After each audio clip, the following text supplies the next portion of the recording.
The problem happens when you sit with too much of power and you can't let go. You have to delegate. If you want to expand, you'll have to delegate. Some mistakes will happen here and there. We are human, that is okay. But I think any entrepreneur, the minute you can get out of operations, faster the better. But stabilize it first and get out of operation, because operations keeps you right there. You're not able to expand. I never look at a CV. It's always a personal interview. And if I like your vibe, I like your connect. That's the first plus point. Hey, entrepreneur.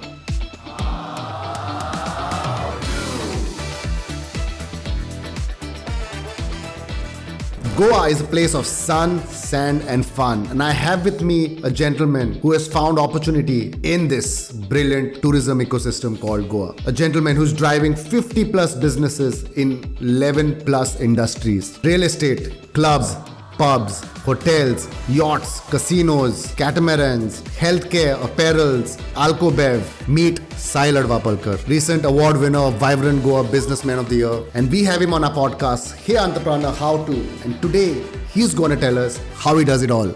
Welcome, Sahil, to our podcast. Thank you so much, Floyd, for having me on this podcast. And thank you for that wonderful introduction. Sahil, you've been doing great stuff in the state of Goa. Now, taking Goa as a brand, sending it all over India, sending it all over the world. Not many people know, right? Everyone's seen the businesses that you know. But the scale at which you do it, the pace at which you do it. Currently, hotels, you have resorts, you have casinos, you have pubs, you have restaurants across different industries. Every month, you're launching possibly a new venture. To be running 50 plus businesses at a young age, creating profitable businesses is indeed commendable. And today we want you to tell everyone how to start and scale businesses at pace. Right? So let's start off. How do you do it, Sahil? How to start and scale businesses at pace? Basically, I think I've been very lucky. I finished my education. When I came here, Dad had already started this company and it was pretty stable. So I didn't have to go through the pain of starting a business from the scratch. I don't know how entrepreneurs do it, but I think it's an amazing thing. Saying so, under the umbrella of the same company,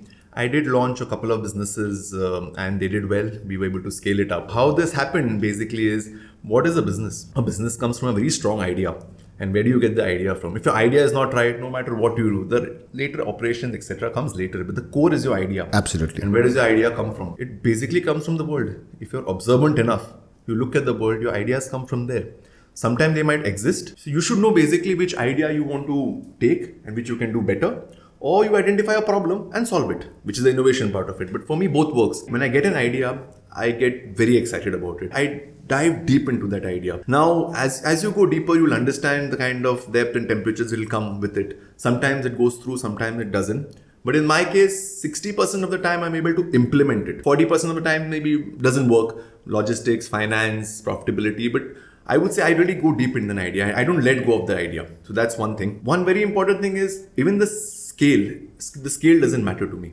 I can do a project which is small, which might be a small bar of 10-seater, 20-seater. You give me a project which is massive, like 100 flats, I'll do it. You give me a casino, I'll do it. So scale doesn't matter. Like a lot of times happen in entrepreneurs at what a particular, they reach a particular level and they say, okay, we won't do the small stuff. It doesn't apply to me. I mean, nothing wrong in that, but it doesn't apply to me. You give me anything, whatever the skill excites me, I will go behind and I will do it. Your first part of the question of how so many businesses and how to start a business. So I think when you get an idea, understand it very well, because sometimes the idea which sometimes looks very attractive first might not work for you. And sometimes you think it's just a thought, I'll go through it. It might be like, okay, this is something which can be very profitable. So you never know. The second part which you asked me is the scale. I think scaling a business is very important, and you will understand. So once you implement a business, the first thing is run it successfully, get it operationally sorted and come to the green. The ROI come to the green. Then is the scaling up part of it. Every business has a different kind of scalability. Like when we did Sinq, the scalability came as we launched a nightclub first. And we did well. The brand is pretty popular in India. So now we wanted to scale up. But this next step to scale up was I had to leverage the brand and give it to the hotel industry. By any marketing MBA study, it's a bad idea. You don't leverage a core brand and take it to leverage it to that extent. But it worked for us. But we were already with Sinq, we were stable, confident in the green. Then we started leveraging the brand and building it, scaling it up. Now in case of Sativa, in a similar case, we are there in Goa. We're there for about 1 year. We are profitable. We are in the green. Wow, startup profitable in 1 year. Startup profitable because we've had a revenue of around 3 to 4 crores till now with just one state. We are now moving to Bangalore. We are already in Bangalore actually, moving to Pondicherry. And there are 6 states which are aligned for the next 6 months. Now, when you say scale up, there's one very important thing I see with the current startup culture. People just scale up very rapidly without stabilizing the operations. Whoever's money it is, yours, investors, doesn't matter. But if it's burning, you're doing something wrong. Okay, there's certain burn rate which we consider has to be there, but not to that extent. So with Sativa, we are scaling up, but we have a large state accompanied with few small states, and then so it's a reasonable thought process in which we are scaling up that way. As far as the RMC business is concerned, we started with the first plant, which is called Strongest RMC. We started with 6 TMs, that's transit mixers, the trucks basically, which supply the concrete, which is a huge investment. And slowly we were able to get to the green, understand the operations. Today we have 3 plants and about 30 TMs, which we have. But we have scaled up with time, with stabilizing the operation, and then the scalability. So not for the heck of it. I think that's what's worked for us so far. Hey, entrepreneurs. So if you want to start a business and scale like Sahil, the first step is to build a business that works and then scale.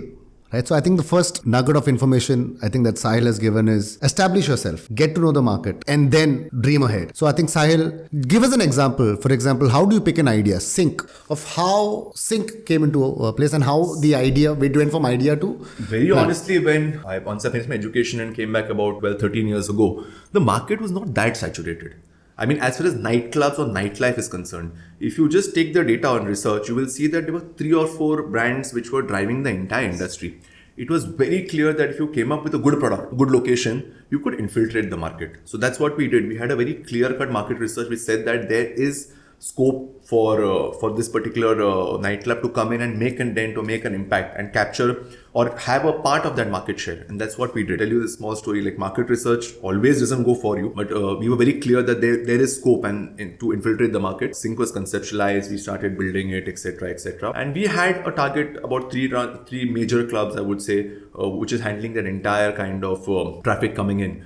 And we designed Sinq according to that. So considering some new people will come and we will take part of the existing market, you plan all these strategies. What works, what doesn't work, nobody knows, but you plan these things out. And we're very confident. So it is made to that scale. 6 months before, I think Sinq opened up, LPK which was not a club that time. It was a wedding venue, I think. LPK opens up. Cabana was in some sort of some issue. It was closed for some 2 years. Cabana opens up.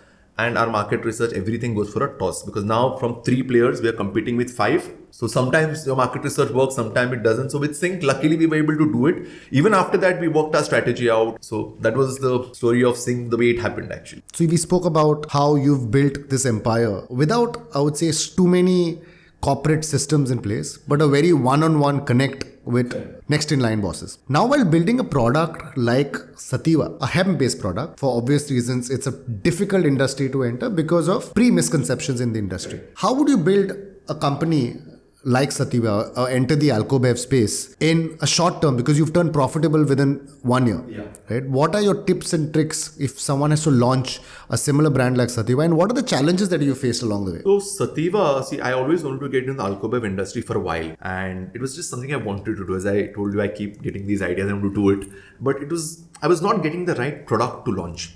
And we were very clear I want to do it. So I called the team and I told them, I want to do this. But there is Rohan Barboza is one of my guys. I was very keen on the gin market because the gin market was booming. I think I was late, very honestly. But I really wanted to do a gin and I was very excited as usual. So I told them and he says, Sahil, we don't have a story. I was like, yeah, true, I know that. So I knew something was lacking and there was no point of launching a product for the namesake because all gins are good, no? Yeah. What was a differentiator? And there were a lot of gins by then. I said, okay, we'll just hold this and we'll see. But I want to do this. So when I was going through something and this thought just came in is why not hemp? Completely a product which is a substance technically which is very misconceived, and I thought we should look into it. So I went we had the next meeting. I called Rohan and Kenneth and all these guys and said, what about launching one of India's first hemp-based gin? He said, the idea is fantastic. I said, you have your narrative now, you have your story, the product is fantastic. Now is the taste, which is Rohan's job. So then he said, okay, he said, what about license and permission? I said, that we'll manage because we're doing legal stuff. We're not doing anything which is illegal. And by hemp, I think in India, the THC level has to be about below 0.3. So I said, we'll achieve that. And then we'll educate people about what the product is. But we have a great story and hemp as a product is very good. The kind of benefit it has health-wise, etc. They call it the magic substance because you can do so many things with it, from fabric to medicines to oils to name it. So Rohan went and there was 6 months. I'd given a short span. I said, I can't wait for a year to get the product. I need to get the product out. 6 months? Yeah. So I gave him 6 months to get the taste right. So I was doing a parallel thing because and parallel marketing, branding, label registration, it's a quite Alcobev takes a lot of time to initially kickstart the process. So I think 3-4 months we got our final product and we were very happy. The first taste of gin came out and after 6 rejections, I think, and we were ready.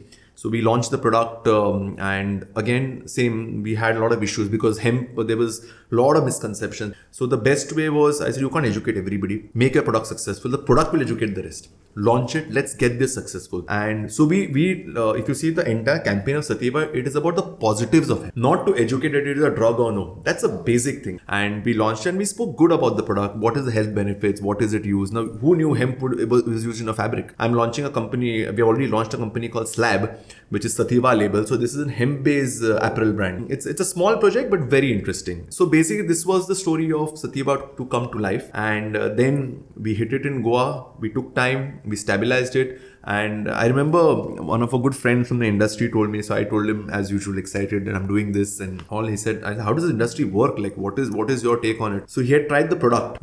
His name is Ronnie, a very good friend. And he said, product is good. Yeah. He said, product is good, Sahil. The first cycle will go. The minute you launch a product, it always goes on the shelf. Problem is, will your repeat order come? He said, after your repeat order comes, again, don't get overconfident. It is about a third iteration. And then you can say you're stable and then but if the repeat order doesn't come, the product will not move because nobody wants to have a bottle on the shelf which is not moving. So we were very excited on the first lot. It went in, the repeat order came in. Our distributor also, Mr. Kirkar, did a fantastic job to push the product. I really have to thank him. And then the orders started coming to stabilize Sativa in Goa. And once the product was accepted, we were very sure that now we are ready. We are going with Bangalore. We are launching 2 more flavors. We launched a limited edition of passion fruit, which did very well. We're launching the berry, which is the pink gin version of it, which should be soon. The India's first hemp-based rum is launching by next week.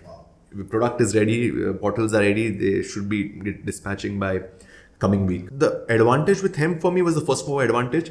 Whichever state I go to, we are the first hemp-based gin or rum which is launching. We are the first hemp-based rum in Bangalore, first hemp-based gin in Bangalore. So the first mover advantage always helps. I think you all must be knowing, if you all know Sahil has an army of extremely passionate people working for him. No fancy MBAs, no Ivy League backgrounds, no 35, 40 years of experience. And all your businesses are driven highly by a young tribe. So how in today's day and age, when everyone is hiring for experience and hiring for credentials, how do you select your talent and build successful businesses? What is your formula? Very honestly, I have a slightly different way or a different approach to these things when especially hiring a member of the core team. I never look at a CV. It's always a personal interview. And if I like your vibe, I like your connect. That's the first plus point. I like people who have the same energy or the passion to drive the business the way I would drive it or drive it as their own business. So this is the first thing. And if you see my team, it's a very, very young team. I have a mix of a good age group which is there, but the team which I have selected personally in the last 12 years are very young. Like I'll tell you who these people are because they're doing a fantastic job. Now there is Kenneth who handles the complete Sinq hospitality. He started with the gate. He was handling the gate of Sinq. I mean the entry charge, whatever, all of that. And today he handles the entire hospitality group. This is a young boy. He was 24 that time. I was 26 when we started, 10 years down the line. And if you ask me what is Kenneth's job profile today, I'm not able to tell you because he does everything. He does licensing, he does networking, he handles the club, he handles the hotels. He's technically everywhere. I'll give you a designation for him. CRO, Chief Result Officer. Chief Result Officer. So whenever I have an issue, I first call him. I said, this is the issue. And he said, no matter, we'll sort it out. So that's Kenneth for you. There is Mr. Ketan who handles the RMC plant. So RMC, again, I had no experience with. We decided just before COVID, we'll get into RMC. And it's a very difficult business. There's a lot of credit lines, huge investments, etc.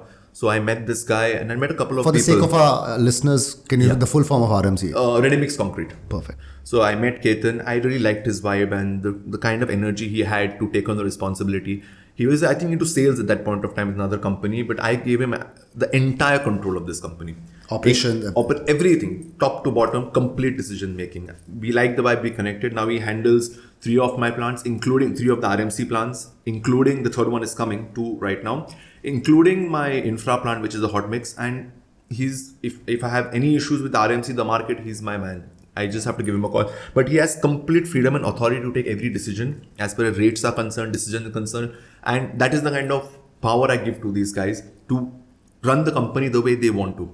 We are there are discussions, etc. But they can take a decision on the spot if required. There is Viresh, who's handling Alcobev. He's 24. Wow. And he's successfully able to launch the entire gin in Goa. He's launched it in Bangalore. He's got it in the green. It's not, it's very difficult to run an Alcobev startup with all your schemes, etc. to get your ROIs in the green. He's done it. Young kid who's taking it to Sativa to 6 states now. We're opening in Punjab, Chandigarh, Haryana, Rajasthan, Maharashtra. This is the next 5 which will be therein, and he's handling the entire pan-India launch operation. So then we have Nishant, who handles my real estate division. Again, 34, complete operations, everything. So this is the kind of team we have. So you have a millennials and a Gen Z team, yeah? Yeah, completely. That's your alpha team. Sahil, amongst all of these, right? You've taken over your business from your family, right? Your family is still involved in the business. Yeah. How do you honor legacy at the same time carve your own path? That is a nice question. So very honestly, my father and mother have worked very hard to build this business from complete scratch, and I've seen the kind of sacrifices they have done to reach where they are. And it's very tough, as I do, to build a business from scratch. It's a very, very tough thing to do. Now, if you ask me, my dad is very proud of this company, obviously, and he's very happy the way we have grown together. But if you ask me what is his legacy, I don't think maybe it's this company. I think it is what my father or my company, my father and mother are known for, is the kind of trust that the market has upon him. So, and my investors, or for the market, if you invest in Mahesh Adwalpalkar, your money is safe. He's a good man. So basically, I think his legacy is trust. And if I'm able to just follow that and do that, no matter what I diversify into, what I do, I think I will do a good job. So the foundation of any brand entrepreneurs is trust, keeping promises, making promises, keeping promises. If you do this over a period of time, make promises, keep promises, make promises, keep promises, you build trust. And I think what Sahil is doing is following the legacy of his parents, of his father, building trust in businesses across industries, right? Be it Alcobev. Sahil is also entering the healthcare space, hotels, and these are all customer facing roles, like a nightclub or a restaurant. You have a customer coming in, experiencing not only your food, experiencing the vibe, talking to people. So these are all people driven businesses. So I think building trust, especially in today's day and age, it's so tough, right? Because one rotten apple or one bad can completely disrupt, especially in the hospitality line, where it's all about any line for that matter, but yeah, true hospitality also. Right. So I think what you are doing is taking forward the legacy and carving the trust factor across different industries, right? So what was one industry is now, building and carving it across 10 plus industries. And I'm pretty sure at the scale you're doing that the number of industries would cross 20, 25 in the next few years. And I'm extremely excited about that. Yeah. If you like what you're hearing, don't forget to comment, share, subscribe to our channel, How To with Floyd. We have Sahil right now. So Sahil, tell us, how do you manage a portfolio of 11 plus industries effectively? So basically, as I told you, as we spoke earlier also, it is first, your team is very, very critical, because I'll tell you how I look into a business. There's an idea, I implement it. I'm there with the business for a certain span. I set the top line, and after one point of time, I will exit the business, because I usually have a habit of going somewhere else. I will overlook it. But I think any entrepreneur, the minute you can get out of operations, faster the better. But stabilize it first and get out of operation, because operations keeps you right there. You're not able to expand. So once I'm there, my team has taken over, then I get reports, basically P&Ls, data. And today's age, you can get a lot of information about your business. Like especially there's Google Business, you have a traction of people visiting your page, checking, phone calls, the complete data. You can do target marketing, everything. I mean, it's made life very easy. WhatsApp is a complete savior. So basically now after I stabilize it and I'm there, I'm overlooking it, and I get clean reports every night. Like my entire nightlife, hotels, etc. report comes about 4 o'clock at night. The RMC reports come up at 10, 11. So by the end of the day, or when I get up in the morning, I have a very clear picture of every part of the industry and what they have done and performed. So the overlooking is there. And secondly, I'm banking heavily upon the core team which I've appointed, because they are not running this as the employees, but technically they're driving it like their own company. Entrepreneurs, yeah. And they have the freedom of decision making. So very honestly, it's not difficult. and it takes a lot of stress away from me. But delegate. The problem happens when you sit with too much of power and you can't let go. You have to delegate. If you want to expand, you'll have to delegate. Some mistakes will happen here and there. We are human, that is okay. And you're there to cover up, or you're there to fix it. But delegate. I think that is something which has really worked for me to handle businesses across the scale, across. Now we'll be looking at a pan-India brand with Sativa. But again, we will delegate and say that work is done efficiently. So entrepreneurs, if you want to manage a portfolio of businesses effectively, I think the first thing, as Sahil says, you have to do is let go of authority. Don't hold too much power. Build a team of entrepreneurs that drive your business operations and manage overlook, right? Get reports and drive your vision. Data, basically. Yeah, data will drive the rest. Are you a corporate sort of a business? Because now you spoke about reports, you spoke about managing multiple businesses. Are you a typical? My functioning is not at all corporate. My functioning towards any business is a very casual approach. Even with the team, etc. We are not corporate. We are like family, friends, etc. First names? Yeah, first names, absolutely.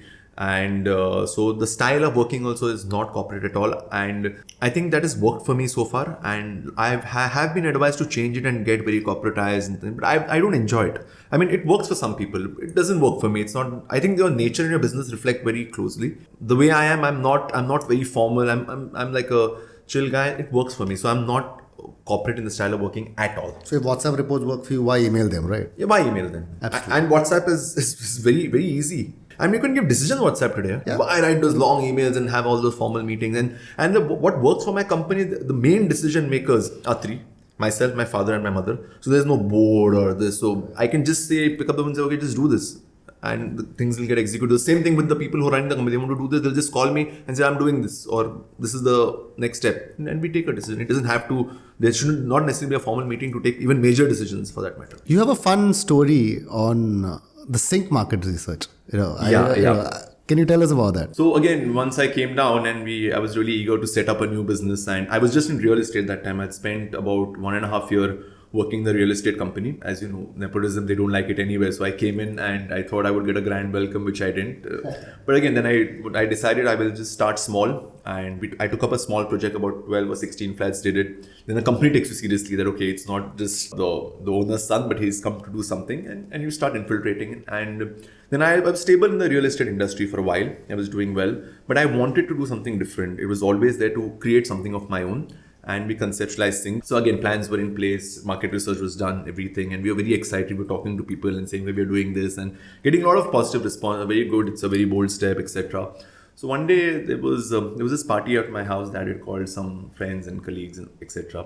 I will not name the person, he's a nice guy, but I'll just tell you the base story. And I was telling him with the same excitement that I'm doing this and this is the kind of scale, this is the light, sound, you know how excitement for a project works. And he said, Sahil, can I tell you something? I said, yeah. He said, why don't you rent this place out? You're a nobody and you're jumping into nightlife. And it really shook me. I was shattered, but it was the truth. You know me, I'm a very introvert person. I don't socialize. I visited a club twice before I did Sinq. I'm not a clubbing person. And nobody in the clubbing circuit knows me. So I was like, okay. So whatever, the party wrapped up and that thought process kept going. So I have a very good friend called Al-Karim, and he's in the US right now. So next day I met him, I called him Veljibai. I said, Veljibai, this happened. He said, okay. I said, the man is talking the truth. Nobody knows me. I'm launching a venture. Knowing yourself in the real estate market and stepping into this terrain is completely different. What about the initial traction? How? So he said, what do you have in mind? I said, nothing. Tell me. I need to know the people. I need to know the industry. He said, do one thing. I said, Wednesday, Friday and Saturday, get ready to party. I said, party? Seriously? He said, yeah, I'll introduce you to the entire network. You will have to just party, nothing else. And meet them. There are tremendous amount of people who are partying who don't even know you exist. And from then, 3 days a week, we were just in pubs, clubs, meeting people, talking to people, and telling them what we are doing. And over a period of time, over a period of months, you become friends. And these are really good friends I have now. So when Sinq opened up, this entire network stood by me of hundreds of people, because I was partying to like crazy and just meeting, networking. This entire network stood by us. And thanks to Al-Karim, that was the first boost Sinq got. And then things followed, then the marketing happened, social media happened. But the first, for a nightlife, when it starts, to have that crowd is very critical. And then you can build it. Nobody wants to go to an empty nightclub, trust me. No matter how your services, food is, you need crowd. And that was the time that crowd came in, supported, and that is why Sinq is probably where it is today. Wow. So I think networking is something that's absolutely important for business. Very critical. And the business was different at that time. Now you have so much of social media, etc. You can target market, Google. That time was not so much. There was no Instagram at all. I don't remember. I think it was only Facebook. But it was a very personalized market. So for those times, today it might be different. But for those times, networking always works, irrespectively. But for those times, I think it was critical. But it worked for me. It's still about a tribe, right? You follow the tribe. You follow the tribe. If your tribe goes to X, Y. And the best part, I made really good friends in that period, which are still very, very good friends now. What's interesting here is you've entered a market which you personally have not experienced, which means you're not someone who's to party. No. You're not someone who's to go out at night. But to start the business, you took that extra mile. Something you were, I would not say scared of, but something that you were not done normally. You did it for the business. Correct. Right. So you have to go over and above your boundaries as your comfort zone, basically. So by just starting a business saying, okay, I have the money, okay, let's use it on marketing. Now, marketing is not only about advertising. I think that's a big misconception. Completely. And marketing is social media. You launch a club, you run Facebook ads or Instagram ads, you're full. No. I think it's all about what you got by meeting these people is something called as a pulse.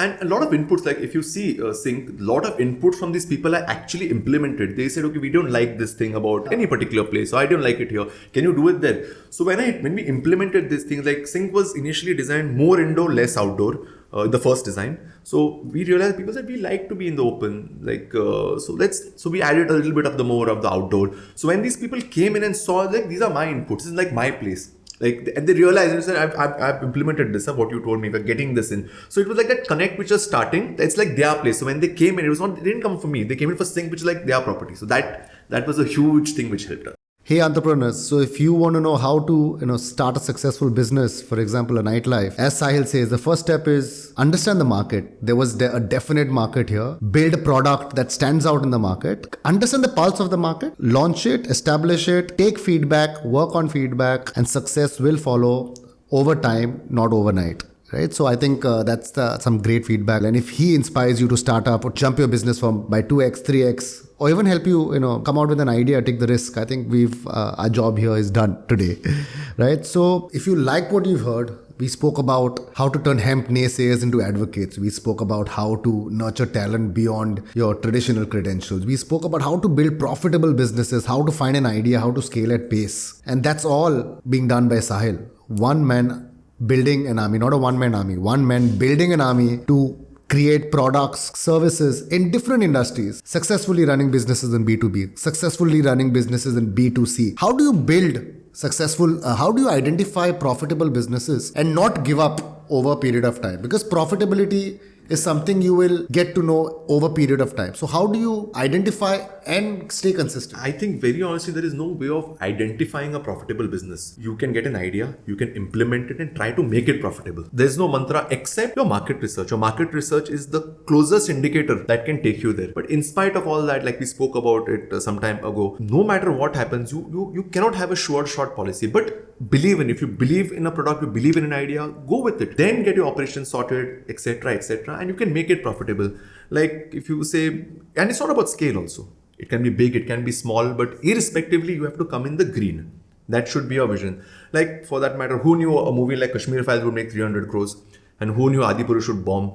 Like it's not about the scale, it's just about the idea, content, put it out and you can make it profitable. As Sahil says, the most sure shot way of building a profitable business is to believe and keep going. I think that's Sahil's, passionately what he spoke about, how he believes in every idea, not only in the execution, but he believes in his team, he believes in the ecosystem, believes in the market. And I think that's your mantra, right? Believe in what you do and just do it. And do it passionately. And that's why your limited edition Sativa, I need to try the passion one out as well. My last question to you is, so Sahil, in the interest of our audience, not from Goa, even people from Goa who may have not gone in depth about you or the businesses that you've created or your family have created, can you tell us who is Sahil Adwalpalkar and tell us about Adwalpalkar Constructions and your business history? So my dad started this business by himself. And one of his first few businesses we were in a cold drink business called Dewdrops, and it was running pretty well at that point of time before Coke, Pepsi came and disrupted everything.